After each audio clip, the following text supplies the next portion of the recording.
Recién, hace un momento, estábamos clamando, orando por Cuba, orando por nuestros países de América Latina, y ahora nos conectamos aquí a toda la gente de Europa, África, Asia, Oceanía, América, que nos recibe durante tanto tiempo, exactamente desde allá, desde febrero, promediando febrero de 2020 hasta la fecha, han sido fieles. Gracias por estar del otro lado, gracias por escuchar estos mensajes y por ser fieles no solo a Dios, al Señor, a la palabra, sino ser fieles en la ofrenda, en la siembra. Siempre agradezco a todos los que siembran de distintas partes del mundo.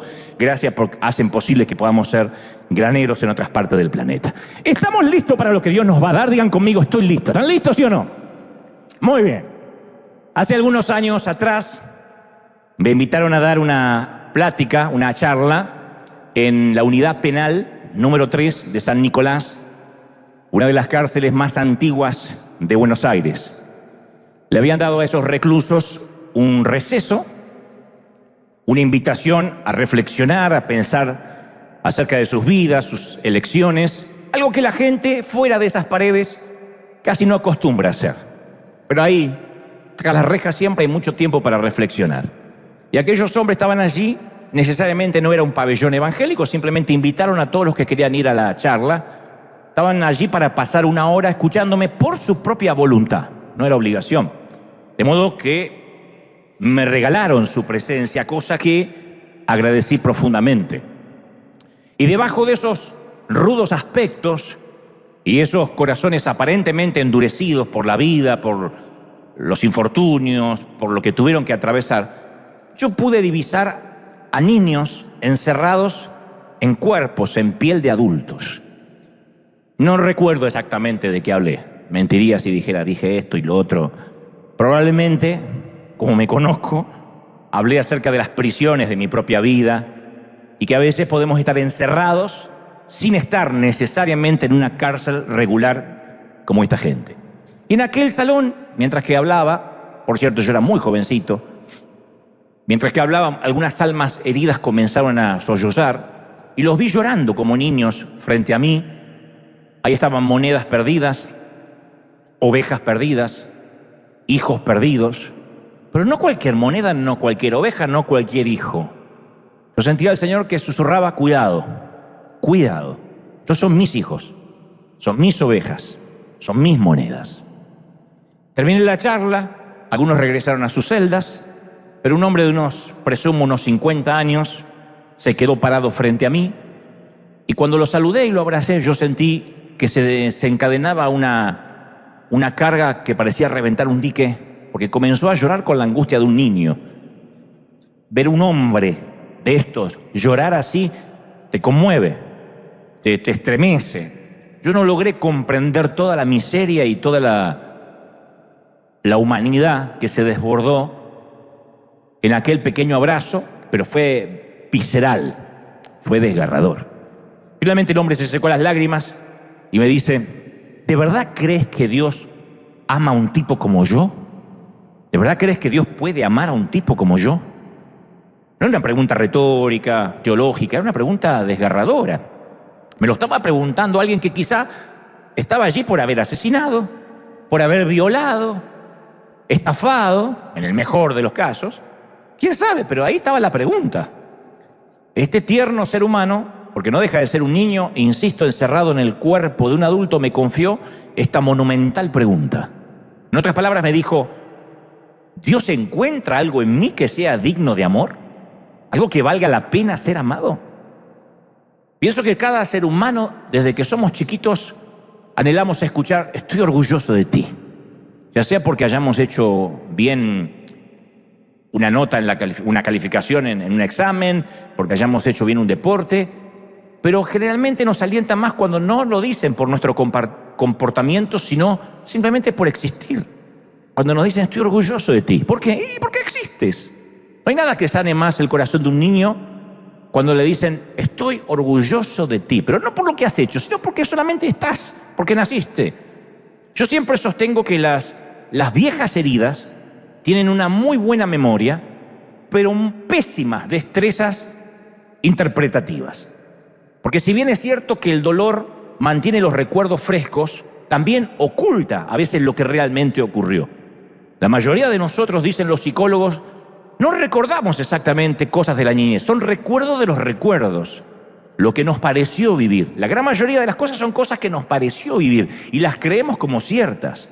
No todo lo que recordamos como tal es así. Esto sucede cuando uno vuelve a la casa de su infancia y dice, ¿qué le pasó a ese tremendo árbol que yo me subía y hacía una casa arriba?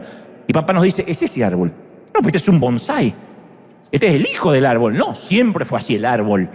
Pero uno tiene un recuerdo de un árbol grandioso porque uno era chiquito. Después las cosas no son ni tan grandes, ni tan majestuosas, ni nuestra casa de la infancia era ese tremendo caserón que nos daba miedo. Cuando lo vemos decimos, ¿de verdad yo tenía miedo en esta casa chiquita? Porque uno cambia la percepción. Entonces, cuando somos niños, interpretamos incorrectamente a veces lo que sucede en nuestros hogares. Y llegamos a conclusiones equivocadas que las mantenemos incluso hasta la edad adulta. Por ejemplo, si el matrimonio de nuestros padres estaba en problemas, inevitablemente siendo niños personalizamos lo que ocurría. Decíamos, bueno, tal vez tenga que ver yo porque yo nací.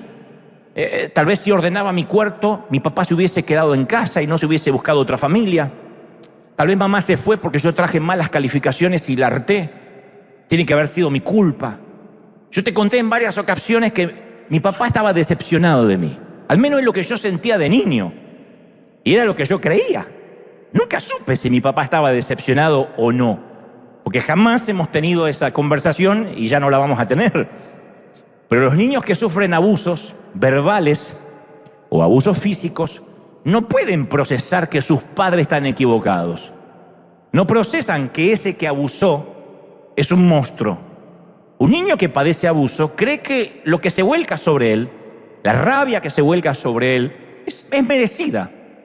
Los niños creemos que las palabras crueles que nos dicen son verdad. Pero hay otra manera devastadora de abusar de un niño y es con el silencio, con la indiferencia, el suspirar de hartazgo, cosa que hacemos mucho los padres. ¡Oh, tres podridos! Voltear la cara, no contestarle, ignorarlo. Dejan al niño completamente frustrado, aplastado por la silenciosa mirada de la desaprobación. Y crecer con mi padre fue bastante desconcertante, porque técnicamente no era un hombre malo, pero estar cerca de él era como caminar en un campo minado, con explosivos que durante la noche cambiaban de sitio. Entonces, yo no estoy emitiendo un juicio de valor acerca de mi padre, que como digo siempre, como no está, no se puede defender. De hecho, su chip de ser un buen padre fue aplastado por su propio padre, mucho antes de que yo apareciera. Pero yo creí que merecía la indiferencia de mi papá, porque estaba convencido que no había nada bueno en mí. Y cuando se ponía furioso y levantaba la voz, de levantar mucho la voz, yo siempre recurría a la misma frase. Yo decía, voy a ser un buen hijo, te prometo que voy a ser un buen hijo, te prometo que voy a ser un buen hijo. Y con el correr de los años comprendí que con cada repetición de voy a ser un buen hijo, estaba afirmando una creencia que me tomó décadas después de remover. Una simple y brutal declaración. Al decir, voy a ser un buen hijo, es que yo me consideraba un mal hijo. Y desafortunadamente, como dije el domingo pasado, hay gente que tristemente piensa que eso es el evangelio. Y lo que es aún peor, se difunde a través de tras los púlpitos durante años. Hay buenos hijos de Dios y hay malos hijos de Dios. Lo que es peor, hay hijos de Dios y hay hijos del diablo. Yo nunca recibí tantos ataques evangélicos como durante esta semana después del mensaje del domingo pasado. En aquel mensaje, Homero no es un hijo de Dios y otras legendarias mentiras evangélicas. Me escribieron cartas, me escribieron estudios bíblicos. Estás haciendo perder a la gente. Un enojo. Yo digo, no se hubiesen enojado así si yo hubiese dicho, mire que no todos van a ir al cielo, solo unos pocos. Ahí me hubiesen aplaudido. Pero el decir que todos son hijos de Dios y que apenas invoquen el nombre del Señor, que apenas crean, eso los hace entrar en el reino, eso le movió la caspa a más de uno. Los que son pelones no sé qué se rascaron, pero se rascaron la cabeza. Se enojaron terriblemente. En fin, yo no sabía que mi padre en el fondo sufría de depresión. Lo entendí después de muchos años. Pero recuerdo que alguna vez, cuando yo tenía 5 años, él tomó un arma que guardaba, por alguna razón, por temas de seguridad, en el cajoncito de la mesa de luz. Y mientras lloraba a gritos, decidió que iba a quitarse la vida. Se encerró en su galpón, en su carpintería que estaba al fondo del patio. Y mi madre me dijo que me encerrara en el baño hasta que todo aquello pasara, porque yo no tenía que ver a mi papá en esa condición. Pero de igual modo la curiosidad mató al gato, dicen por ahí. Yo me asomé y cuando él pasó muy borracho, me dijo: tu madre se está muriendo por tu culpa. Claro, el cáncer se había instalado en casa, mamá tenía los días contados, y todo decía que si ella no hubiese quedado embarazada a la edad en la que quedó, el cáncer no se hubiese despertado. Por lo menos era la creencia médica de aquel entonces. Hoy el diagnóstico quizá hubiese sido diferente. Pero mi padre me dice: se enfermó por haberte parido. Y cuando me miró a los ojos, yo no vi otra cosa que odio. Está bien, estaba ebrio el hombre, pero un chico de 5 años, ebrio, no ebrio, sobrio, entiende una sola cosa. Yo amaba a mi papá. Y en mi mente de niño pensé que no podía él estar equivocado. Es tu papá el que te dice que eres hermosa o que eres un campeón. Es tu papá el que te lleva sobre sus hombros. Es tu papá quien se pelea con los monstruos debajo de la cama. Es tu papá quien te dice que vales mucho y que no debes conformarte con el primer tipo que te diga que eres hermosa o bonita. Por ese día, ese papá, que aunque no me decía muchas cosas positivas, que siempre me trataba con indiferencia, confirmó lo que yo suponía, y yo pensé que realmente había algo terrible en mí. Y decidí que nunca más iba a permitir que alguien se acercara lo suficiente para que vea lo mismo que mi papá había visto. Claro, no fue una decisión explícita, articulada de esta forma, porque yo tenía 5 años. Pero me di cuenta que ese fue el día en que yo me retrotraje. Ese fue el día en que mi personalidad dio un giro de 180 grados y dejé de hablar, dejé de comunicarme, dejé de expresarme, me guardé para adentro, pasé a ser un nene introspectivo. No sé si yo nací así o ese fue el momento en que me marcó. Un clic, un crack. Yo pensé, no quiero que nadie se dé cuenta que yo nací fallado, ni las maestras, ni los compañeros, ni los amigos. Y esa mortal estrategia afectó mi relación con Dios. Porque yo decidí, ya cuando tenía más uso de razón y fui creciendo, que iba a ser el perfecto hombre cristiano para que Dios nunca viera en mí nada que dejara de amarme. Para que Dios nunca me dijera lo que ahora me había dicho mi papá. Yo no iba a soportar esa misma mirada, pero en los ojos de Dios. Y esa es una senda que muchos siguen recorriendo hasta la fecha, hoy en día. Entonces yo veo a mucha gente que lucha con una imagen distorsionada de sí mismos, una imagen más distorsionada aún de Dios, por sucesos del pasado. Por eso hay gente que dice: no, Dios no tiene que hacer sanidad interior porque todas las cosas son hechas nuevas en Él. Sí, se olvida del pecado. Para Él no tenemos pasado, pero nosotros sí seguimos arrastrando ese pasado en ocasiones. ¿Cuánta gente adulta o mujeres adultas dicen: mi madre siempre me dijo que yo era tóxica y que yo daño todo lo que toco? ¿Cómo voy a tener un buen matrimonio si así soy de chica? Otras dicen: mi esposo es un abusador, pero bueno, yo lo pongo muy nervioso, yo pongo muy nervioso a los hombres. Lo han dicho en consejerías. Mujeres que vienen con los ojos amoratados. No hay razón, no hay ninguna razón para que nadie te levante la mano, seas lo que seas. Y sin embargo, hemos visto a mujeres justificando la violencia. No, es que yo soy una mujer que pongo muy nerviosa a los hombres, no es la primera vez que me pasa. Y repiten el patrón. Otros dicen, cuando me miro al espejo, veo a alguien gordo o gorda que no merece que lo quieran. Me voy a quedar soltero o solterona porque ¿quién se va a querer casar conmigo? O no puedo tener hijos porque Dios me está castigando por las cosas que hice en el pasado. Y el tema siempre es el mismo: ¿qué hay de malo conmigo? Por eso digo, las viejas heridas siempre tienen buena memoria, pero tienen pésimas destrezas interpretativas. Y lo que es peor, distorsiona nuestra idea del amor de Dios. Nos cuesta entender que Dios nos ama. Esa es la principal cadena que yo me he encontrado transmitiendo por streaming a todo el mundo. Hace un tiempo yo veía, cadena mental digo, ¿no? Hace un tiempo yo veía el documental de un corderito con su cabeza inclinada y supuse que tenía el cuello lastimado. Y luego en el documental explicaban, con un poco más de investigación, que los corderitos que andan con el cuellito así no es que tienen el cuello lastimado o alguna herida física. Dicen que a veces el espíritu del corderito es el que fue quebrantado por algo. No han descubierto todavía los expertos por qué. Pero a veces se le quebranta el espíritu. A eso se les llama corderos inútiles o corderos rotos. Andan con el cuello así y no lo pueden levantar más, no le pierden las ganas de comer, se deprimen. No sé por qué, porque alguna corderita no lo habrá correspondido. No tengo la menor idea. Estoy arriesgando hipótesis. Pero con mucha frecuencia esos corderitos simplemente mueren. Primero se les quebranta el espíritu y después se van enfermando. Lo mismo que pasa con un montón de seres humanos. Pero por alguna razón, en el caso de los corderitos, sus espíritus se quebrantan y pierden la voluntad para vivir. Y los únicos que sobreviven son aquellos que, cuando el pastor ve que se les dobla el cuellito, los acogen, los cuidan y le dan gracia. Le dan una gracia especial que no tiene el resto del rebaño.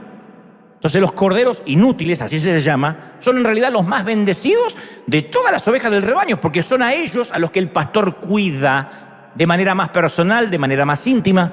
Y decía este documental que cuando los pastores los abrazan, los llevan a dormir con ellos, los acarician, hacen que su espíritu se vaya sanando y vuelva a comer. Desarrollan esos corderitos un tipo de relación con el pastor que las otras ovejas ni siquiera sueñan. Las otras ovejas dicen, no, todos se van a ir al infierno. Eso solo porque son así. Pero que hemos sido corderos inútiles, con heridas en el corazón, en la mente, en el cuerpo, en el alma, desarrollamos otro tipo de relación con Dios, donde sabemos que Él nos ama, nos sana, nos acaricia, nos cubre, nos redime, nos pasa aceite. Muchos de nosotros nos hemos sentido como corderos inútiles desde nuestras familias de origen. Y hasta, y esto es muy triste admitirlo, hasta en la familia de Dios. Llegamos a la iglesia y volvemos, o nos hacen otra vez sentir inútiles. Entonces, creo que todos, la mayoría de los que están aquí presentes y en casa saben lo que es sentirse en algún momento no deseado, no amado, empujado fuera del camino, abandonado, rechazado, abusado. Isaías 40:11 dice que Dios como pastor apacentará a su rebaño y en su brazo llevará los corderos, en su seno los llevará y pastoreará suavemente a los recién paridos. Esa es la imagen del verdadero pastor. No un pastor que dice, ustedes no son hijos míos, estas son más negras, estas son manchadas para allá. No es así, sino que las apacienta. ¿Y por qué tipo de oveja Jesús hace todo esto? ¿Por las ovejas que ganan premios? ¿Por las ovejas y los carneros de primera calidad? ¿La oveja con la lana más mullida? ¿Las patas más fuertes? No, si un pastor común de ovejas de campo lo hace por los corderitos rotos, es una imagen, una figura de lo que Dios hace. Él nos ama tal como somos justo ahora, con todas las decisiones que hemos tomado, las buenas como las malas. Nos ama en los mejores días y en los peores días. Nunca te olvides esto, Dios te ama en tus peores días. En el peor día, en el día que no te quieres ni levantar de la cama y tienes un aliento a zombie que mata a una multitud. Ese día Dios te ama. Con todos los secretos profundos y oscuros que guardamos a veces, que a su tiempo tendremos que poner a luz a la presencia del Señor, los que tratamos de ocultar. Pero solemos pensar que Dios tiene una inclinación a amar a aquellos que lo ponen más orgulloso por el comportamiento. Decimos, bueno, sí, no me voy a comparar yo con, qué sé yo, con fulanito de tal, con la pastora y la profeta tal. Siempre medimos a los demás por su comportamiento y creemos que Dios los mide de igual manera. Fue como cuando alguna vez alguno de nosotros, siendo niño, le preguntamos a nuestra madre, mamá, ¿a quién de tus hijos amas más? Yo cuando la agarraba sola, mi mamá decía, es el momento de preguntarle, me va a decir la verdad. Me va a decir que soy el más chiquito, el más amado, y los imbéciles de mis hermanos ni siquiera califican. Cualquier padre o madre moderadamente sana emocionalmente dirá que es una pregunta imposible de responder.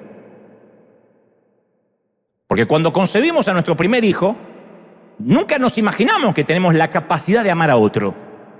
Los que tuvieron un primer hijo dicen, no, yo no puedo amar a nadie más así. Es el que tiene un primogénito o primogénita dice, no sabía que tenía tanto amor para dar, pero imposible que yo ame a otro igual. El primero parece siempre que lo acapara todo, que no podemos amar a otra pequeña personita como amamos a este o a esta. Pero luego llega el segundo y surge una nueva profundidad de amor que no existía o que había estado dormida antes de la llegada de ese nuevo bebé. Y eso es como que cada hijo trae consigo una nueva dosis de amor, ¿o no? Así tengas 7, 8 hijos, 9, porque no tienes Netflix. Cada hijo trae una nueva dosis de amor. No puedes decir, no, pero no se compara al primero. El segundo lo amé un poco menos. Y el tercero, y menos. Y el cuarto, y me agarró sin ganas. No, es el mismo amor. Lo habrás hecho sin ganas. pero lo amas. Entonces cuando yo digo, ¿cómo te ama el Señor? Lo he dicho desde la pandemia. Para muchos fue un bálsamo que sanó las profundidades del alma. Me han dicho, por favor, no deje de decir esa frase. Creyentes de años, haciéndome la misma pregunta que me hizo aquel recluso. ¿Hay algo en mí digno de amar? Hay un periodista, amigo, que no cree, pobrecito, ni en la luz eléctrica, ateo. Pero me dice, estaba pasando la peor crisis de mi vida, me estaba separando. Estaba viviendo uno de los peores divorcios que he tenido, porque él tuvo varias parejas. Y si cuando yo salía de mi trabajo me quedaba en la radio escuchándome tus reflexiones para al final decir, Dios te bendiga. Siempre te despedías con un Dios te bendiga. Yo tenía un espacio en Radio Vorterix en Buenos Aires, también durante la pandemia, y otro espacio en CNN. Y al final yo decía siempre, Dios te bendiga. Y él esperaba esa frase. Dice, esa frase me daba fuerza para enfrentar el divorcio, me daba fuerza para pelear la tenencia de mis hijos. Esa frase la esperaba. Dice, un día no la dijiste. Un día no la dijiste. Y yo le digo, pero no es magia. Me dice, yo sé que no es magia. Pero no sabés lo que es para un tipo como yo que alguien le diga Dios te bendiga. Porque yo lo hacía personal. Yo decía, ¿Dios puede bendecir a un tipo como yo? Pues yo soy un tipo malo. Yo soy un tipo malo. Y yo me apropiaba de esa palabra. Y cuando decía Dios te bendiga, apagaba el auto y empezaba la batalla en mi hogar. Pero necesitaba esa palabra. Por eso suelo repetir, tenemos que construir nuestra vida cristiana sobre la base del amor de Dios. Y no necesitamos ganar ese amor, ni cargarlo. De alguna forma Jesús nos dice, vengan a mí todos los que están cansados y agobiados de religión, que yo los haré descansar. Te voy a quitar toda la atadura mental, te daré descanso. ¿Sí o no? Entonces, ahora, el amor de Dios es radicalmente diferente a la forma humana en que nosotros amamos. Porque como humanos, a priori, en primera instancia, amamos a una persona que nos parece atractiva, físicamente, en su forma de ser, feo pero divertido, lindo pero le voy a poner algo de cerebro y vas a ver que va a resultar algo bueno, o linda, etcétera, ¿no? Entonces nos sentimos atraídos por ciertas cualidades que nos parecen agradables. Cuando amamos, en primera instancia somos atraídos, ergo, por lo bueno que percibimos en el otro. Sentimos amor por alguien por lo que vemos, en primera instancia. Y me gusta, y se ve bien, se ve linda, huele rico, qué sé yo. Ahora, a diferencia de nosotros, el Padre ama a aquellos que son indignos de ser amados apenas uno los ve. El Señor no nos ama según nuestros méritos, porque si ese fuera el caso estaríamos fregados. Lo hace porque Él es amor, esa es su esencia. Por eso podemos afirmar con convicción teológica, Él nos ama como somos y no como deberíamos ser. Nos ama como somos ahora, como somos. ¿Alguien lo cree, sí o no? Tal cual. Ahora, ¿podemos decir con absoluta convicción lo que el apóstol Juan escribe en su primera carta? He conocido y creído el amor de Dios que tiene para conmigo. Él se consideraba el discípulo amado. Él no decía, soy el escritor del Apocalipsis, soy, qué sé yo, uno de los 3 preferidos. Él decía, yo soy el amado. Yo después de tantos años, te conté lo de mi papá, te conté lo que viví de chiquito, pero no para dar lástima. Yo después de muchos años puedo decir con convicción que le caigo bien a Dios, que sonríe al verme. Es más, que me ama con locura. Yo creo que Dios dice, estoy convencido de eso. Que me ama con locura, que cada vez que yo voy a orar, Él se sonríe, cada vez que me ve se sonríe. Por eso no te pregunto si te ama porque teológicamente y escrituralmente está obligado a hacerlo. Honestamente, quiero que respondas en tu corazón. ¿Tú crees que le cae bien a Dios? Bueno, ¿y los otros qué son? Una pregunta profunda, ¿eh? ¿Será que le caigo bien a Dios? ¿Que le caigo bien? Bueno, pero teológicamente, ¿qué significa? No, que así. Face to face. ¿Le caes bien? En Isaías 49:15, Dios dice, ¿puede una madre olvidar a un niño de pecho? Olvidarlo, abandonarlo puede una madre. Hay madres que abandonan hijos, pero olvidarlo. Hija, ¿vos no tenías un bebé? ¡Oh! Sabía que de algo me olvidaba. Hace 3 días. Puede olvidar, a menos que tenga un problema mental, psicológico, si no, se olvida. puede dejar de amar al hijo que ha dado a luz, aun cuando ella se olvidara. Yo no te olvidaré, dice el Señor, yo nunca te puedo olvidar. No es que Dios dice, te equivocas y te olvido, pecas y te olvido, te metes en lío y te olvido. Está bien, tal vez seamos casi desechables, pero somos amados y Él dice, no te voy a olvidar. Y no podemos ser amados sin ser cambiados. Y acá se pone buena la cosa, porque cuando experimentamos amor desarrollamos belleza. Esto es verdad a nivel físico. Los psicólogos dicen que cuando alguien está enamorado, aumenta los latidos del corazón, bombea más sangre. Entonces la cara brilla más. Las ojeras y la panza desaparecen. O por lo menos algunos la meten así para adentro. El estar enamorados hace que el cerebro segregue dopamina, serotonina, que son dos tipos de transmisores a todo el cuerpo. La dopamina nos produce placer y euforia, y la serotonina nos hace sentir felicidad. Eso no lo produce ninguna droga sintética. Las pupilas se dilatan. Para que una persona se vea más bonita, las pupilas tienen que estar dilatadas. Uno no es que dice, uy, te veo las pupilas dilatadas, pero dice, ¿por qué se ve rico? ¿Por qué se ve rica? ¿Por qué se ve bien? Porque las pupilas están dilatadas. Entonces los ojos se ven más brillantes, más claros. Cuando amamos y nos aman, nos ponemos atractivos. Esto está corroborado. Pero estamos más acostumbrados al tipo de amor que busca a alguien que tenga cierto valor. El amor con el cual estamos más familiarizados siente atracción por alguien, insisto, porque es atractivo, nos parece atractivo. Contra gusto no hay nada escrito, dijo alguien, pero a nosotros nos parece atractivo. Los griegos tenían una palabra para esta clase de amor, la palabra eros.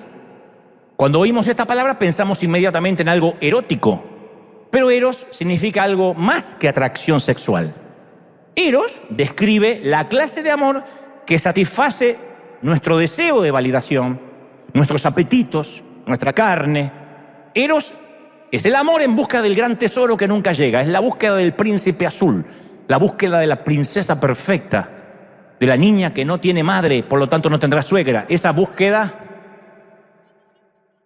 Eros es ese amor que proviene de la necesidad, de la admiración, del deseo. No es necesariamente una clase mala de amor, No la voy a satanizar. Yo no voy a demonizar ese amor porque por alguna razón nos lo regaló también el Señor. Es bueno que un bebé ame a su mamá, cuya leche significa vida. La primera atracción que tiene tu bebé hacia ti, mamá, es por la leche. Si el papá le diera leche, se olvida de la madre. Si la suegra pudiera, sería la suegra. Dios es sabio, ¿no? Es bueno que un enamorado se ponga feliz por la belleza del ser amado. Pero qué linda que es, pero qué bello que es. Pero Eros termina siendo un amor demasiado precario sobre el cual edificar una vida. En algún momento el bebé ya no va a necesitar más la leche materna. En algún momento la belleza de tu amada o tu amado va a dejar de ser una belleza, o en su defecto te vas a acostumbrar. Yo sé que algunas dirían, yo jamás me acostumbraría a Brad Pitt. Sí. Diría otra vez lo mismo. Entonces, viviremos, si nuestra vida está basada en ese amor precario, vamos a vivir intentando probar que somos buenos, que somos lindos, inteligentes, espirituales para merecer ser amados. Y eso es correr en una ruedita del hámster. Eso agota. No, necesitamos un amor más resistente que el de Eros. Entonces existe un tipo de amor que crea valor en lo que se ama. No que se busca valor en el amado. Crea valor a partir de amar. Un amor que de ser desechables nos convierte en tesoros invaluables. Un amor que no resiste análisis del sentido común. Por eso tanto les cuesta entender la gracia. Entienden la penitencia, entienden que Dios manda gente al infierno, les encanta decir que Dios separa las cabritas de las ovejas y que hay hijos del diablo. Eso lo entienden. El amor incondicional y extravagante no lo entienden.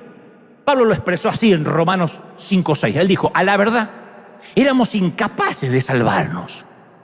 Y en el tiempo señalado, dice el apóstol, Cristo murió por los malvados.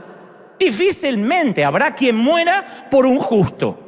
Muy difícil que alguien quiera morir por un justo. Tal vez se atreva a morir por una persona buena. Puede que haya alguien que diga, está bien, antes que toques mis hijos, mátame a mí. Puede que una mamá, un papá haga eso. Haríamos eso, tomaríamos el lugar si estuvieran en peligro.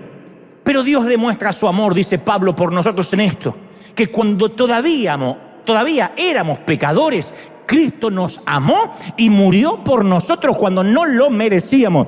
Hace falta manzanitas para entender esto. Murió por nosotros cuando éramos desechables.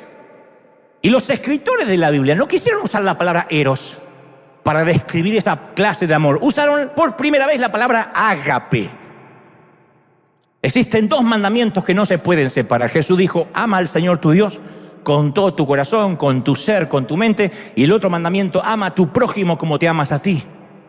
Si amamos a Dios, amamos a todos sus hijos. A todos. No a algunos, a todos. Si tomamos en serio amar a Dios, debemos empezar por las personas. Todas. Repitan conmigo para que se grabe. Todas. Así me siguen diciendo cositas en la semana. Y especialmente amar a aquellos que el mundo desecha. Especialmente a esos. Entonces la capacidad, escucha, para asignarle valor a las personas es uno de los dones más maravillosos y escasos en todo el mundo. Una vez te conté, perdonen que soy repetitivo con las historias, pero bueno, siempre hay gente que es vuelta a bendecir con esto, aún me incluyo.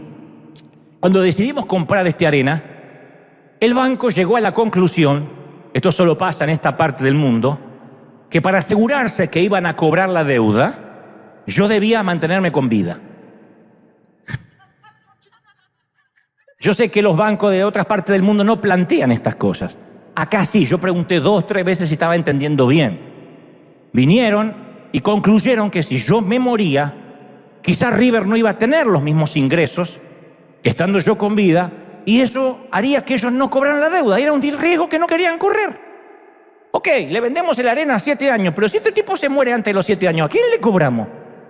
Bueno, va a quedar River. No, pero estuvimos investigando que si él se muere, capaz que no nos pagan. Es un sentimiento extraño cuando quieren asegurarse que van a seguir cobrando si caes muerto de manera repentina. Es como que es raro. Uno tiene que prometerle, les prometo que voy a vivir, le prometo que no sé. ¿Cómo se resuelve? El banco decidió obligarme a asignarme un seguro de vida, pues no cualquiera lo tenía que asignar ellos. Así que dice, vamos a estudiar la vida de este caballero durante algunas semanas. Me hicieron cientos de preguntas, entre las que estaban si solía viajar a países de riesgo. Riesgos constitucionales, riesgo de inseguridad, riesgo de crisis humanitaria, riesgo de secuestros. O sea, todos nuestros países de México para abajo, todos. Mi segundo nombre es riesgo, dije. Le dije, ¿y a qué consideran ustedes países exentos de riesgos seguros, para que la póliza sea más barata? Bueno, me dijeron, no, la póliza es accesible si usted frecuenta Islandia, Dinamarca, Andorra, Nueva Zelanda, Suiza, Austria, Luxemburgo, Finlandia, Noruega.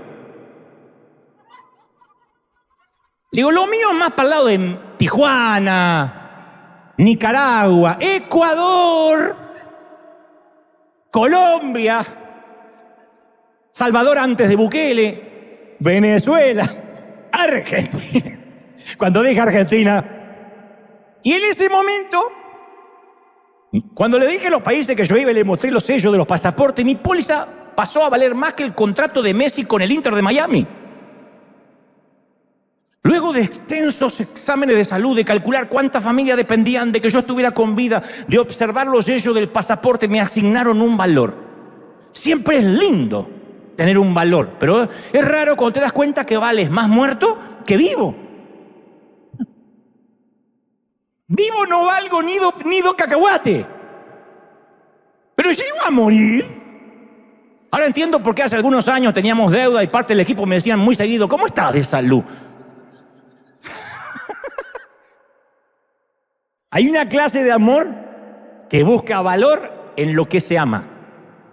Hay una clase de bancos que te asignan un valor para no correr riesgos si te mueres. Pero hay una clase de amor que crea valor después de amar. Hay una historia de un viejo ministro holandés que a mí me pareció fascinante. Él lo cuenta de esta manera, dice, soy uno de 13 hermanos. Y un día me encontraba jugando en la calle, en nuestro barrio de Holanda, sentí sed y entré a casa en busca de un vaso de agua. Y mi padre estaba platicando con un vecino sentado a la mesa de la cocina. Mi padre no se dio cuenta que yo había entrado y el vecino le preguntó: ¿tienes 13 hijos? ¿Tienes algún favorito, alguno que ames más que los demás o que te enorgullezca más que los demás? Y dice él: yo me quedé quieto ahí con la esperanza de que sea yo, que es lo que todos los hijos hacemos. Y mi padre responde inmediatamente y dice: por supuesto, hay uno que amo más que el resto. María, tiene 12 años, pobrecita, acaban de ponerle aparatos en los dientes y se siente tan avergonzada que no quiere salir de la casa. Oh, no, pero me preguntaste por mi favorito, ¿no? ¿Por quién amo más? Pedro, de 29 años. Se acaba de divorciar, está tan triste, tan solitario, no sé qué hacer para quitarle esa tristeza. Pero al que amo más que todos es el pequeño Miguel. Porque no tiene sentido de la coordinación, pobrecito. Es malísimo con todos los deportes que prueba. No sirve para ningún deporte, pobre, y lo vemos que se frustra tanto y siente tanto bullying en la escuela. Ah, pero por supuesto, la niña de mis ojos es Susana. Tiene 24 años, vive sola y está lidiando con un problema de alcohol y ella cree que yo no me doy cuenta. Pero ahora que lo pienso, amo mucho más a Manuel, que tiene un carácter horrible y no le da la cabeza para los estudios, pobrecito. No sé a quién salió. Y así mi padre, dice este caballero, fue nombrando a cada uno de los 13 hijos uno por uno. Y lo que aprendí fue que su orden de prioridades, o lo que parecía ser una prioridad, fue que más amaba al que necesitaba más en ese momento, al corderito más roto, al más quebrado. El Padre de Jesús es igual. Ama a aquellos que más lo necesitan, que más dependen y confían en Él. Hay un predicador que dice: Dios te tiene atado de un hilito y cuando te equivocas y pecas y te quiebra, lo que hace es romper el hilo.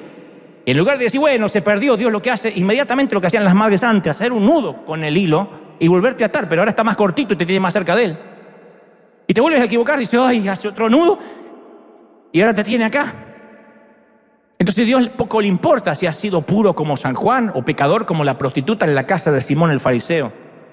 Dios no espera hasta que nuestra vida moral esté en orden para después amarnos. No descarto que alguien esté pensando ahora, porque yo sé lo que están pensando algunos, que son del otro servicio y vienen a este. Ah, entonces ¿el evangelio es liberal? ¿Esto es un evangelio del vale todo? Tú sabes que tu pareja te ama, te pregunto, ¿es acaso esa confesión de amor una invitación a tener una actitud de todo vale? ¿En serio, mi amor, me amas mucho? Muchísimo. Ah, entonces me voy de juerga. ¿Es así? El verdadero amor, ¿qué provoca? Amor y fidelidad. Pero un amor y fidelidad en completa libertad. Yo te lo voy a explicar con estas magníficas frases. Querer y no poder es esclavitud. Querer hacer algo y no poder es religión. Si alguien dice: yo con todo gusto haría tal cosa, pero no quiero ofender a Dios, eso es esclavitud. Poder y no querer es libertad. Poder hacerlo, pero no quiero ofender a Dios, eso es libertad. Eso es libertad. ¿Sí o no? A mí se me resolvió la doctrina con esto. Toda la doctrina, lo diré otra vez: querer y no poder es esclavitud.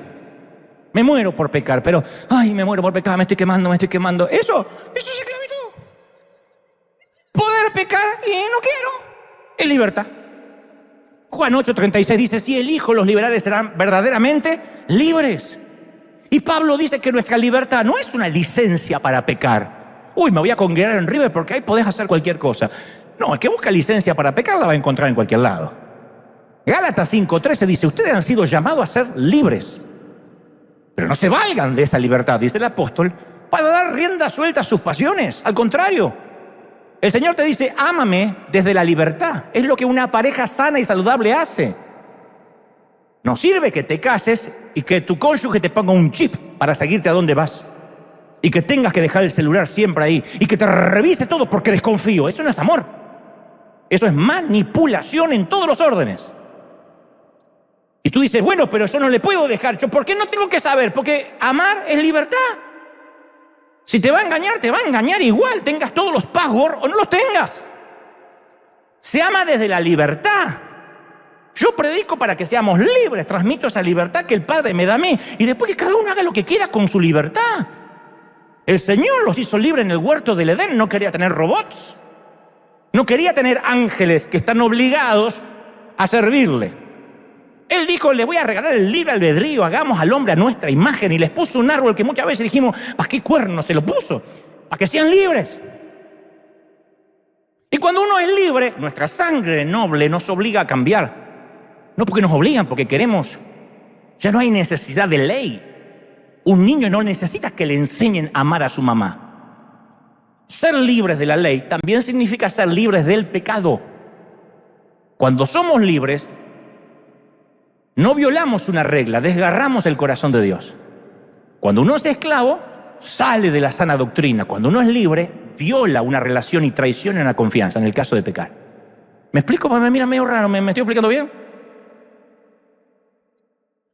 Cuando uno es esclavo de la doctrina, de la religión, uno simplemente desobedece. ¿Cuánto me corresponde de penitencia por desobedecer? Cuando uno es libre, cuando uno ya no es esclavo de la religión, deshonra a un amigo íntimo. Eso duele más. De allí que uno puede, pero ya no quiere. Porque ya no cometemos solo una infracción. Alzamos el puño contra alguien que derramó su sangre y se dejó clavar las manos para salvarnos. Juan 17:3 declara, y esta es la vida eterna, que te conozcan a ti, al único Dios verdadero, y a Jesucristo a quien tú has enviado. Entonces la fe en Dios genera personas libres y muy seguras. No genera personas inseguras. Por eso las Escrituras hacen tanto énfasis en la necesidad de conocer a Dios. Dios se lamenta a través del profeta Oseas y dice, mi pueblo no me conoce. Lo que pido de ustedes es amor, no sacrificios. Conocimiento de mí, no holocaustos. Y sigue diciendo lo mismo Dios. Este pueblo cree que me compra con ayunos. Este pueblo no me conoce. Cree que me compra leyendo la Biblia todos los días y así es más religioso, o congregándose todos los días. Yo no quiero holocausto, yo quiero que me conozcan. Y la pregunta es, ¿lo conocemos realmente? Porque si nos congregamos todos los días, pero necesitamos que nos digan, el Señor te ama, ay, de verdad, es porque no lo conocemos. Porque capaz que somos cristianos porque venimos acá, creemos que somos cristianos porque leemos la Biblia, y entonces se supone que lo conocemos. Nada se aleja más de la verdad. No sirve de nada aprenderse versículos de memoria, dominar el lenguaje de la Biblia. Me siguen diciendo, yo no veo que abras la Biblia y se la hagas leer a la gente. Por eso no te veo más. No me veas más. Sé feliz. Sé feliz con el que le vamos a leer la Biblia del capítulo 4 al capítulo 70 hoy. Sé feliz con ese. Yo conozco a mi Dios, sé quién es mi Dios, sé cómo me ama mi Dios. Ese es el Dios que nos ama. ¿Sí o no? Y en la noche de su muerte, Jesús oró al Padre en Juan 17:23, dijo, escucha esto, los he amado a ellos como tú me has amado a mí, para que el amor con el que me has amado esté en ellos y yo esté en ellos también. ¿Oíste? Los amé a ellos con el mismo amor que me has amado a mí. Ese solo pasaje desafía mi mente, me deja sin palabras, porque produce un estado de fascinación. A ver si entendemos. Dios nos ama tanto como ama a su Hijo Jesucristo. No un poco menos. Lo dicen las Escrituras, sin matices, sin lisa y llanamente. En nuestra lógica puede que digamos, bueno, yo amo 75% a mi cónyuge, 30% al pastor, 1% a mi suegra. Si piensas que el Señor divide su amor con el 100% a Jesús, 70% para la Madre Teresa y 2% para ti, no conoces a Dios. Yo te voy a contar algo interesante, ya para ir cerrando. Los cisnes de toda la vida son blancos. Es lo normal. El cisne por lo general es blanco. En la escuela te dice dibuja un cisne y lo hace blanco. Lo sabemos porque es el único color de cisne que hemos visto. Y esta era la creencia de Occidente hasta que en 1697 un explorador holandés descubre, navegando por los mares de Australia, un cisne negro, que había cisnes negros. Un suceso inesperado que sorprendió a toda la comunidad ornitológica. Había cisnes negros. Pero él puso el foco en algo sencillo. La inexistencia de pruebas respecto a un hecho no es en sí misma una prueba de su inexistencia. Por ejemplo, el que no hayamos visto nunca un extraterrestre no significa necesariamente que no existan. No estoy diciendo que existen o que no, pero yo no vi ninguno, pero no significa que no existen. Hay miles, millones de cosas de las galaxias que no hemos visto. Y eso no los hace inexistentes. Inspirándose en este evento ornitológico, un filósofo y economista llamado Nassim Taleb publicó en 2007 su libro El cisne negro, la teoría del cisne negro y su impacto en lo improbable. Y según Taleb, dice que un cisne negro es un acontecimiento o un suceso que nadie esperaba, extravagante, va más allá de lo que esperamos, no resiste ningún pronóstico. Entonces, en otras palabras, un cisne negro es algo que representa la sorpresa, un gran impacto. Es como ver un argentino humilde, un mexicano que no come picoso, ¿no? Entonces, pero al cisne negro se lo suele relacionar con eventos trágicos. Por ejemplo, la peste negra del siglo XIV, que asoló Europa y mató en Europa del 30 al 60% de la población. 25 millones de europeos murieron, además de casi 60 millones de África y Asia. Después, en los siglos XX y XXI, aparecieron otros cisnes negros: la epidemia de gripe de 1918, las dos guerras mundiales, la disolución de la Unión Soviética en el 91, el atentado a las Torres Gemelas en el 2001, la pandemia de finales del 2019. Pero la teoría del cisne negro aplica para definir también algo extravagante como un amor que nunca se vio, que no resiste análisis ni sentido común. Y muchos teólogos coinciden en que la manera que Dios ama a nosotros, sus hijos, es una suerte de cisne negro. Y que cualquier ser humano que trate de filtrarlo a través de la lógica no lo va a entender. Por eso dicen, no, Dios no puede amar a todo el mundo, no, todos son hijos de Dios. Porque la simple noción que el amor de Dios llega hasta nosotros sin costo alguno, sin condiciones, va contra todos los instintos de la humanidad. El sendero budista, la doctrina hindú del karma, el pacto judío, el código legal islámico, ofrecen una manera de ganarte el amor de Dios. Solo Jesús se atrevió a dar lo incondicional y escandaloso. Solamente al que invoque el nombre del Señor será salvo, porque Él te amó antes de ir a la cruz. Alguien tiene que decir, ese es mi Dios. ¡Aleluya!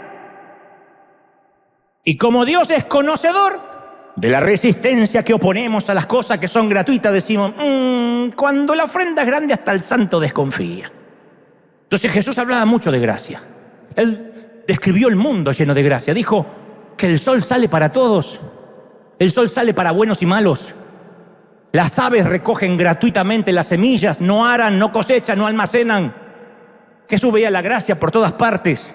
Nunca la analizó, nunca la definió, nunca usó la palabra gracia. En lugar de usar la palabra gracia, la comunicaba con relatos que conocemos como parábolas, que no son relatos que él usaba para mantener la atención o poner verdades teológicas. Eran como guiones calcados de su vida.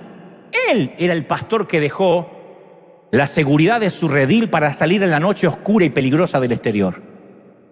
Él recibía a los publicanos y a las prostitutas en su mesa. Él vino en busca de enfermos y no de los sanos, en busca de injustos y no de los justos. Qué distintos son estos relatos a las ideas que yo tenía de Dios cuando era chiquito. Porque mi papá me dijo, por tu culpa mamá se muere. Y yo pensé que muchas cosas a partir de ahí iban a ocurrir por mi culpa, entre ellas que Dios no podía amarme. Yo veía a Dios que me perdonaba, pero a regañadiente, que estaba harto de borrarme del libro de la vida. Siempre lo vi como una amenaza distante, amenazadora, igual que mi papá, con minas que podían explotar, pero que cambiaban de sitio durante la noche. Siempre pensé que Dios prefería que le temamos antes que le amemos. En cambio, Jesús habla de un padre que se humilla en público, que sale corriendo para abrazar a un hijo que derrochó la mitad de la fortuna y él corre para abrazarlo. No sermonea con solemnidad, espero, hijo, que hayas aprendido la lección. Habla de un júbilo, de la alegría. Este hijo estaba muerto y ahora revivió, estaba perdido y lo encontré. Y después palabras de gozo, hagamos una fiesta que mi hijo ha vuelto. Entonces los brazos de Dios siempre están extendidos. Somos nosotros los que nos apartamos de Él. Pero ¿cómo nos cuesta horrores entenderlo? El amor de Dios es ese cisne negro de la historia. Un ama de casa dando gritos de júbilo porque encontró una moneda. Yo cuando veo un ama de casa diciendo, ¡ay, encontré la moneda! No es la imagen que me viene de Dios cuando pienso en Él. Sin embargo, esta es la imagen en que insistió Jesús. Mi papá es como la señora que encuentra la moneda. El relato del hijo pródigo aparece en un conjunto de 3 relatos: la oveja perdida, la moneda perdida y el hijo perdido. Y todos tienen la misma idea. Todos subrayan la sensación de la pérdida, la emoción del encuentro y la fiesta después por haberlo encontrado. Jesús vino para demostrar que es un Dios santo, que recibe las peticiones de una viuda con 2 blancas, de un centurión romano, de un miserable publicano, de un ladrón en la cruz que clama a último momento. Hace tiempo una mujer divorciada me contó que en cierta iglesia, afortunadamente no fue acá, fue con su hija de 15 años, cuando se le acerca una pastora, la esposa de un pastor, y le dice: he oído que usted se está divorciando, lo que no puedo entender es que si usted ama a Jesús y su esposo ama a Jesús, ¿por qué se atreven a hacerle esto a sus hijos? No se atreva a separar lo que Dios juntó. En realidad esa esposa del pastor, contaba a esta mujer, nunca le había dirigido la palabra antes, pero apenas se enteró que estaba en crisis, se acercó para exhortarla delante de la hija. Y esta mujer me dice: yo no sé si estoy haciendo bien o mal. Lo doloroso es que mi esposo y yo amábamos mucho a Jesús. Y nuestro matrimonio estaba destruido. No teníamos esperanza de restauración, pero si tuviéramos alguna, ese día se me fueron las ganas, porque yo lo que necesitaba de esta mujer es que me abrazara y me dijera: cuánto lo siento, estamos contigo, pase lo que pase. Me habría hecho sentir amada, que es lo que no siento. Pero en el fondo yo sé que ella no vio a nadie digno de amar. Entonces yo digo: ¿dónde sacamos esa idea? ¿Por qué creemos que Dios nos amó porque fuimos dignos? O que está bien, éramos indignos, nos amó, pero ahora tengo que ser digno para ganarme ese amor. Yo cuento siempre esa escena de la película Tallo de Hierro. La comenté en varias ocasiones, interpretadas por Jack Nicholson y Meryl Streep, que salen de una taberna y se encuentran con una anciana ebria tirada en la nieve y discuten qué hacer con ella. Nicholson pregunta, el personaje de Nicholson: ¿está borracha o es un indigente? Y ella responde, el personaje de Meryl Streep dice: es una indigente, lo fue toda la vida, la conozco. Bueno, quizás haya sido una prostituta en Alaska, dice él. Claro, pero no creo que nació prostituta ni lo fue toda la vida, dice ella. Bueno, no sé, alguna vez fue una niña, digo, fue la hija de alguien, ¿no? Bueno, una niña, eso ya es algo, dice ella. Entonces ella no es solo una indigente, ni tampoco solo una prostituta. Es una niña, o al menos alguna vez lo fue. Eso es algo. Vamos a llevarla adentro. Ambos estaban viendo a aquella mujer esquimal a través del cristal de la gracia. La sociedad ve una indigente. La religión ve una prostituta. Los jóvenes ven una vieja. La gracia ve una niña, una persona hecha imagen de Dios. Por mucho que aquella mujer ahora tuviera el rostro desfigurado, fue una niña y lo sigue siendo, encerrado en un cuerpo de 70 años. Entonces existe una clase de amor que crea valor en el ser amado. Es un extraño cisne negro, lo sé, pero es un amor extravagante. Jesús nunca identificó a una persona por su pecado. Nunca le dijo a alguien ladrón, nunca le dijo a alguien prostituta, le decía hija, hijo. A los religiosos los llamaba víboras, serpientes, sepulcros blanqueados, perros. Pero nunca llamó a alguien ladrón, usurero, mentiroso, divorciado, porque él veía que el pecado era algo ajeno, algo que no le pertenecía a esa persona y la iba a liberar de eso. Le quitaba las etiquetas. Jesús podía amar a los seres humanos porque los amaba atravesando la capa de lodo. Veía a través del barro y veía a un niño. Lo definió así en Romanos 8:38 Pablo: por lo cual estoy seguro que ni la muerte, ni la vida, ni ángeles, ni principados, ni potestades, ni lo presente, ni lo porvenir, ni lo alto, ni lo profundo, ni ninguna otra cosa creada podrá separarme del amor de Dios que es en Cristo Jesús, Señor nuestro.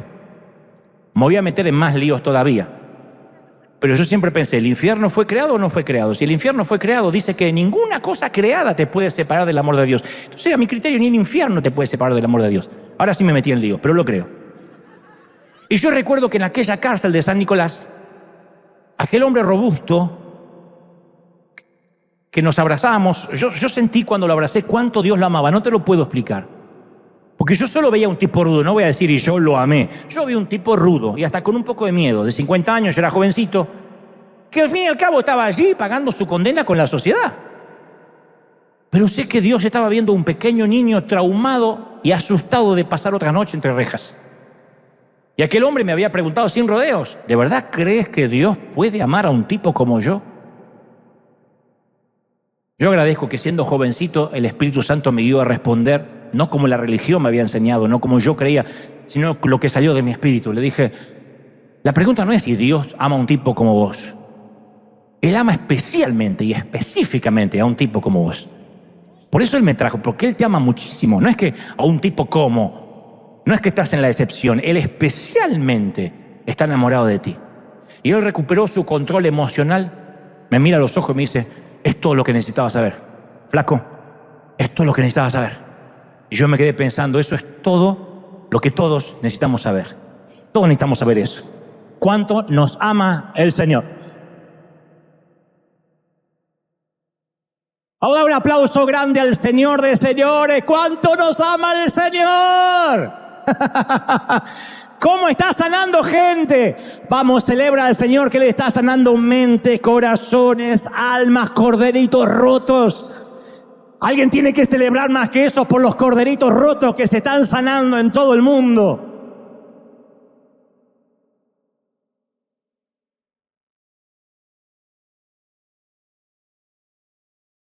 Me dice alguien que no conozco y me manda un correo, me dice, estás fallando tanto en la teología y cuando llegues al cielo te vas a arrepentir. Y yo le dije, vamos a suponer que fuera así.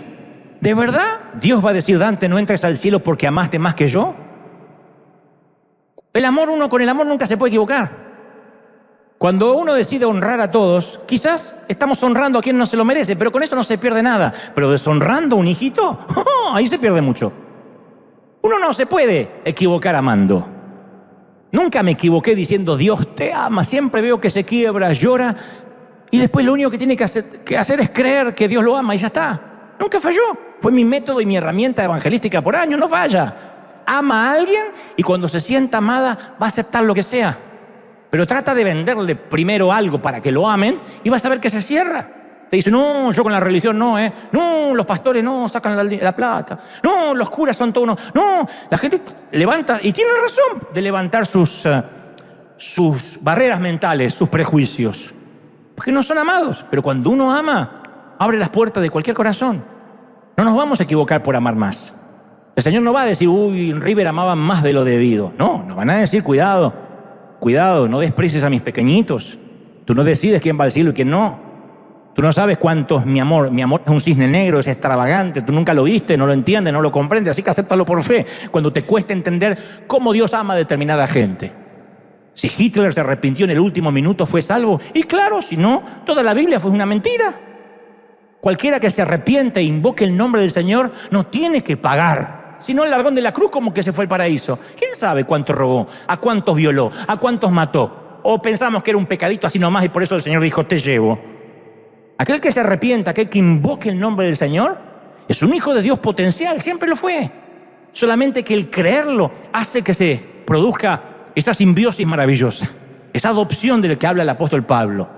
Eso de decir, Abba Padre, y empezamos a decir, siempre fuiste mi papá. Pero no somos el huérfano que adoptó por lástima, te ama el Señor. Y si todavía aquel caballero de la cárcel de San Nicolás, supongo que quizás ya está libre, está en alguna parte del mundo y recuerda aquel encuentro, habrá sabido que Dios siempre te amó. Cuando estabas en la cárcel y ahora que estás libre. Cuando cometías el delito y cuando te arrepentiste. Dios te ama en los días malos y en los días buenos. Te ama tal como eres. Y ese amor merece correspondencia. Vamos a corresponderle a Dios. ¿Cuánto lo creen y lo reciben? Dígame amén. ¡Aleluya! Levanta tus manos al cielo conmigo, Padre. Gracias por esta mañana, tarde, noche, en cualquier parte del mundo. Levanta las manos, querido River.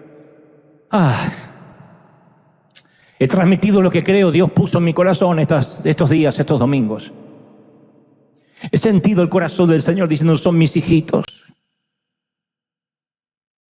No te lo puedo explicar, pero los he visto a muchachos drogándose en las esquinas. Y hace unos años decía, qué perdidos, hijos de Satanás. Ahora siento al Señor diciendo, son mis pequeños. ¿Quién irá por ellos? Son mis hijos. Son los hijos pródigos. Son los que se revuelcan en los chiqueros de la vida. Y el padre saldrá corriendo a abrazarlos tan pronto ellas digan, oh, tengo un padre, tengo los obreros de mi padre comen mejor que yo. Apenas alguien reconozca que Dios lo ama. Así se trata, de eso se trata. Y luego no hay doctrina, luego no hay doctrina que cuidar. Es una mentira. El amor hace que cuides tu santidad. El amor, lo que no provenga del amor es ley. Y la ley siempre se obedece, la ley siempre está para quebrarse. Pero cuando amas, eres fiel porque amas. Cuando amas, no necesitas un pastor que te diga, ni la iglesia cuadrangular, ni la asamblea de Dios, ni los de la super ultra mega santidad de Oberá Misiones. No necesitas que nadie te diga nada. Cuando amas, sabes qué agrada a tu Padre y qué no. Y hasta vas a orar por amor y no por disciplina. Y te entregas a Él cada día. Señor, me has amado tanto, ayúdame a no traicionarte. Y ahí está el Espíritu Santo que dice, cuando no podáis hacer algo, pide ayuda. Él intercederá por ti. Él va a gemir con gemidos indecibles y va a orar lo que no sabes orar. Vaya que tenemos ventaja. No los dejaré solos, envío un consolador que de dentro les dará fuerzas. Nunca dijo, habrá un pastor diciéndole las leyes y después congréguense y allí le van a decir lo que tienen que hacer. Él dijo, he aquí yo los envío un consolador. Y desde dentro les dictará y les dirá qué hacer y qué no hacer. Y les guiará y les dará discernimiento de espíritus. Y abrirá sus mentes y sus corazones. Y se contristará cuando algo no es mío. Y se pondrá alegre cuando algo me llena el corazón de alegría. Ese es Dios, esa es la vida cristiana. Mi querido, vive en libertad. River, vive en libertad. Él los hará verdaderamente libres. Padre, yo he hablado a este tu ejército y a este tu pueblo y a estos tus hijos e hijas de todo el mundo. Y yo pido que toda cautividad mental se caiga ahora. Que toda cadena cerrojo de bronce se caiga ahora. Toda cadena religiosa retrocede ahora. No estoy en contra de los hombres, estoy en contra de las cadenas demoníacas que los hombres han puesto. Libéralo, Señor. Quita toda esclavitud de la mente. Ahora yo te pregunto lo que te pregunté durante el mensaje, mi querido. ¿Realmente crees que le caes bien a Dios? Si crees que le caes bien a Dios, levanta las manos y dile, Señor, te amo. Vas a ver cómo suena diferente.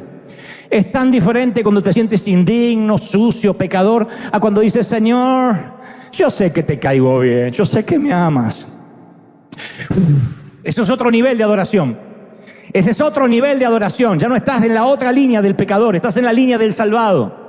En la línea del que fue santificado no por las obras, sino por la sangre derramada en la cruz del Calvario. ¡Uy! Y cuando levanta las manos y dice, te amo, Señor, sintiéndote amado, eso es amor real. Dios dice, he esperado esa frase durante años con corazón. ¿Qué lo cree? Uy, dile, Señor, te amo. Mi vida a veces es un desastre, tú lo sabes, pero yo te amo. Y el Dios dice, sí, yo también, específicamente tu nombre, específicamente te conozco, específicamente muerto por ti. Tú no estás dentro de un grupo, yo te amo, tú eres especial. Te he escogido del vientre de tu mamá como a Jeremías. Antes de que fuese formado yo te elegí. Tus huesos se formaban y no eran ajenos a mi vista. Yo soy el que decidió que nacieras en esta generación, en estos años, durante esta etapa de la vida. Uy, levanta las manos y adora. Miren cómo la adoración cambia. Miren cómo es una adoración genuina. Cómo no hay impedimento. Impresionante. Más. Todos reciban en casa también. Los que miran la transmisión. ¿Cuánto te ama el Señor, princesa? Príncipe, ¿cómo te ama el Señor? No tienes idea de lo que Él te ama. Me ha dicho que te diga, que te dé un beso, que te dé un abrazo, que no te entregues, que no te rindas. Eres mi princesa. Él sigue viendo una niña. El Señor me mostró eso hace unos cuantos años. Él me dijo que a mí me veía como niño todavía, que no veía a este hombre, Él veía al niño, aquel niño, y que él abrazaba a ese niño, que Él le decía, no estás solo. Sí eres amado. No fuiste un accidente. No fuiste culpable del cáncer de mamá. Yo no revoleo los ojos. Yo no te ignoro. Yo no suspiro de hartazgo cuando te veo. Se me llena el corazón de alegría al verte, Dante. Y eso me ha sanado. Por eso no me importa lo que diga la gente, porque nada. Teme a Dios, ama a Dios y te importará un cuerno lo que diga la gente. Pero no ames a Dios ni le temas a Él y te importará muchísimo lo que la gente diga de ti. porque nacimos para ser amados, nacimos para tener valía a partir del amor. Pero si tú amas a Dios no te va a importar nada, nadie, ningún ser humano te va a dar el amor que necesita. No hay un hombre que te va a amar así, no hay una mujer que te va a amar así, ni tus hijos te darán el amor que solo el Padre te puede dar. Dile: Señor, yo te amo. Comienza una relación romántica. Padre, gracias por hoy, por las lágrimas, por la gente, por la alegría, por el gozo. Los envío a casa sin carga, libres. Como le dijo el Señor a tantas personas: vete, ya no peques más, vete. Sé libre, sé feliz. Sonríe mucho, baila mucho, disfruta la vida, ríete. Come con los tuyos, bebe con los tuyos, disfruta, baila todo lo que puedas. Sé un cristiano libre, de manera que los vecinos digan: yo quiero tu felicidad. ¿Cómo se logra? Y tú le hablarás de esta libertad. Sé libre. Incomodará la teología de tanto, pero vístete como sientas de vestirte, vive como quieras vivir, y todo basado en ese amor. No falla. Yo sé que nadie va a pecar ni a hacer nada raro si está basado en el amor. La ley se rompe, el amor nunca. El amor siempre funciona. Dios te bendiga, Dios te guarde y haga resplandecer su rostro sobre ti. Chau, gente de todo el mundo. Los espero en la semana. Chau, hasta el domingo que viene. Chau.